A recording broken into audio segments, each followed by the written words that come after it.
दोस्तों हमने ये तीनों पॉइंट पढ़ लिए थे, ठीक है। अब आप जो है अपनी कॉपी में ये तीनों पॉइंट उतार लेना और इसका जो है 2-4 बार रिवीजन कर लेना। अब हम आ जाते हैं कि फंक्शनल लेवल स्ट्रेटेजी की क्यों ज़रूरत पड़ती है, ठीक है। हमें ये जानना है कि फंक्शनल लेवल स्ट्रेटेजी की क्यों ज़रूरत पड़ती है। तो मैंने आपको बता ही दिया है कि कॉरपोरेट लेवल मैनेजमेंट ने ये बोल दिया था मुझसे, ठीक है, कि मार्केट शेयर जो है इंक्रीज़ कर दो। तो फिर वो बात बिजनेस लेवल मैनेजमेंट पर आ गई कि कैसे इंक्रीज़ होगा, फिर उसको और डीपली बताया गया है, ठीक है। तो ये फंक्शनल लेवल स्ट्रेटेजी जो है ये और ज़्यादा आउटकम निकालने के लिए मेहनत करने लगी, ठीक है, डे टू डे टारगेट अपने बिठाने लगी। अब देखो हमें वही बताया गया है, the development of functional strategy is aim to making the strategic formulated at the top management level feasible practically feasible at the functional level, ठीक है। तो जो ऊपर वाले लोगों ने बता दिया नहीं है, जो ऊपर वाले लोगों ने बता दिया भाई साहब, उनको प्रैक्टिकली पॉसिबल बनाती है, ठीक है। फंक्शनल लेवल स्ट्रेटेजी जो है क्या करती है, प्रैक्टिकली पॉसिबल बनाती है उन चीज़ों को, ठीक है ना। डे टू डे लाइफ में अब मार्केटिंग कैसे करेंगे, मार्केटिंग करने के भी अलग अलग तरीके हैं, वो आने वाले टाइम में मैं आपको बताऊंगा, ठीक है। जैसे कि न्यूज़पेपर में देना, जैसे कि इंस्टाग्राम और फेसबुक पे ऐड लगाना है, ठीक है। मैंने अपना बिजनेस स्टार्ट करा था तो मैंने इंस्टाग्राम और फेसबुक पे ऐड लगाया था। 5 दिन के लिए 500 रुपये में वो ऐड था, उसको देख रहे थे लगभग 8,000 लोगों ने उस ऐड को देख लिया था, ठीक है, मेरी अपनी सिटी में ही। तो इस तरीके से जो है प्रैक्टिकली पॉसिबल बनाती है, ठीक है, एट फंक्शनल लेवल, ठीक है। तो टॉप लेवल मैनेजमेंट जो भी बातें करेगा उसको क्या बनाया जाएगा, प्रैक्टिकली फिजिएबल, ठीक है, एट द फंक्शनल लेवल। अब दूसरी पॉइंट की बात करते हैं। दूसरे पॉइंट में हमें क्या कह रहा है,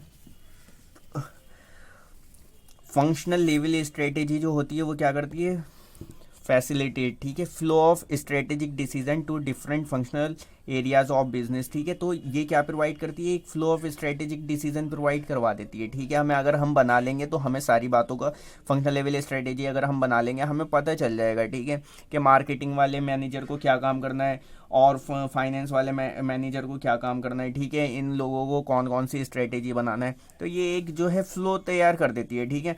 अब उसके बाद क्या है, they act as basis for controlling activity, ठीक है, कंट्रोलिंग एक्टिविटी किस चीज़ के लिए, in different functional areas of business. भाई ये सारे पॉइंट मिलके हम लोगों को ना बेवकूफ़ बना रहे हैं। इसका बस इतना ही मतलब है इन सारे पॉइंट का कि ऊपर वालों ने जो काम दिया उसको नीचे करा जाएगा, और इन मैनेजर्स में फंक्शनल लेवल में अलग अलग मैनेजर्स जो बैठे हुए हैं उन सभी में तालमेल बिठाना है, ठीक है, उन सभी में कोऑर्डिनेशन बिठाना, ताकि हम जो है अच्छे से अपना वर्क कर पाएँ, ठीक है। तो इसमें भी यही बोल रहा है, they act as basis for controlling activity in the different functional areas of business. Functional strategy जो हेल्प करती है ब्रिंग हार्मोनी एंड कोऑर्डिनेशन किसके बीच में, एमंग डिफरेंट फंक्शनल एरियाज, ठीक है। वही वाली बात कह रहा है, ऊपर भी क्या कह रहा है, कंट्रोल करते हैं, नीचे ही बोल रहा है कोऑर्डिनेशन करते हैं। और फिर क्या है, situation occurring in different functional areas are handle in a consistent manner by the functional manager, ठीक है। तो इसमें जो भी मसले मसाइल इसमें आएंगे, ठीक है, मसले मसाइल का मतलब है जो भी प्रॉब्लम आ गई, जो भी कुछ इम्प्लीमेंट करना होगा, मान लो फाइनेंस वाले को जो है आपके से ज़्यादा बजट इशू करना पड़ रहा है क्योंकि उसको लॉजिस्टिक में भी पैसे डालने हैं और फिर मार्केटिंग में भी पैसे डालने हैं, ठीक है। तो इसलिए जो है कंसिस्टेंट मैनर में जो है फंक्शनल मैनेजर को जो है अपना अपना अपना काम जो है देखना पड़ेगा। अब देखो मेरी बात सुनो, इसकी मेमोरी ट्रिक क्या है, ठीक है यार, मेमोरी ट्रिक बहुत वाहियात तरीके की होती है, इसलिए तुम लोग जो है मेमोरी ट्रिक को बस मैं क्या बताऊं। अब देखो मेमोरी ट्रिक का क्या है, देखो फ्लो, ठीक है, फ्लो, कंट्रोलिंग, ठीक है, कंट्रोलिंग, फिर क्या आ गया, कोऑर्डिनेशन और कंसिस्टेंट मैनर, ठीक है। अब इसको कैसे याद करेंगे, ठीक है, तो मैं याद करने का इसको मतलब बताया देता हूँ। देखो अगर तुम्हें किसी को, ठीक है, किसी को तुम समझ गए होगे कि अगर तुम्हें किसी को, मैं किसको कह रहा हूँ, अगर तुम्हें किसी के फ्लो को कम करना है, कम करना है, तो तुम क्या करो, उसके ऊपर कंट्रोल करो, ठीक है, कंट्रोल करो। और तुम कंट्रोल कैसे करोगे, उसके साथ कोऑर्डिनेशन, कोऑर्डिनेशन करके, और कोऑर्डिनेशन कैसे होगा, कंसिस्टेंट मैनर। अब देखो इसका मतलब ये हुआ, देखो सुनो, बंदी गुस्से में, ठीक है, बंदी गुस्से में, तुम उसके ऊपर क्या करना है, तुम्हें उसके ऊपर क्या करना है, कंट्रोल करना है, ठीक है। तो कंट्रोल तुम कैसे करोगे, पहले उससे यार बात करो, ठीक है, बात करो। और देखो एक ही दिन में अगर तुम कंट्रोल करना चाहोगे तो एक ही दिन में कंट्रोल नहीं हो जाएगा, ठीक है भाई, मुझसे तो अभी तक नहीं हुआ, ठीक है। तो तुम एक दिन में सोच रहे हो तो तुम महा बेवकूफ़ हो।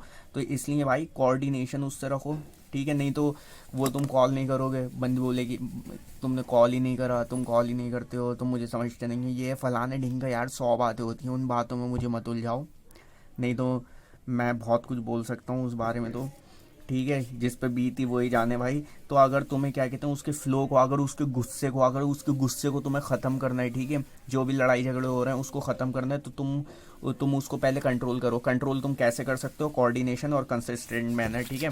अब इसको जो है अब इसको जो है मैं छिपा देता हूँ, ठीक है। अब इसको मैंने छिपा दिया। अब देखो कीवर्ड क्या था, अगर उसके गुस्से को कम करना है तो तुम्हें क्या करना पड़ेगा, तुम्हें अगर उसके गुस्से को कंट्रोल करना है, ठीक है, गुस्सा फ्लो कंट्रोल करना है, कंट्रोल हो गया, ठीक है, कंट्रोल एक्टिविटीज़ हो गया, ठीक है। अगर उसके फ्लो को कंट्रोल करना है तो तुम्हें कोऑर्डिनेशन करना पड़ेगा, ठीक है। और वो कैसे होगा, कंसिस्टेंट मैनर में होगा, ठीक है। तुम चारों में एक ही दिन में कंट्रोल कर लो भाई, एक दिन में तो तू फिर सिंगल ही है, तुझे कुछ पता ही नहीं है, ठीक है।